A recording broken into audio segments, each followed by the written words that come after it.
তোমার সাথে রোজা অবস্থায় কেউ যদি ঝগড়া করে, তোমারে যদি মন্দ কিছু বলে, গালি দেয়, তুমি বলে দিও ভাইয়া আমি রোজাদার। রোজাদার গালি দেয় না,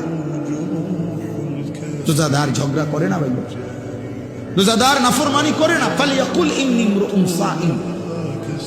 নবীজি বলেন বলে দিও তুমি ভাইয়া আপনি আমার আরো অনেক কিছু বলতে পারেন, আমি রোজাদার, আমি রোজাদার। রোজাদার গালি দেয় না।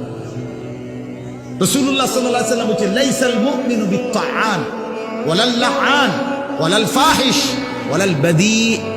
এটা হাদিস। নবীজি বলেন মুমিন খোঁটা দানকারী হয় না। খাবাইয়া 10 টাকা খাবাইয়া আবার এক সপ্তাহ পরে দাদা এদিনও তো তোরে 10 টাকা খাবাইলাম, এতে না খাওয়ানি ভালো ছিল। তা আল্লাহ নবী সাল্লাল্লাহু আলাইহি ওয়াসাল্লাম বলেন মুমিন খোঁটা দেয় না, অনুগ্রহ করে কি দেয় না, খোঁটা দেয়। ওয়ালাল লাআন, মুমিন কাউকে লানত দেয় না।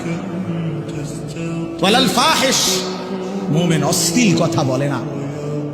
ওয়ালাল বাদী, মুমিন নোংরা চরিত্রের হয় না।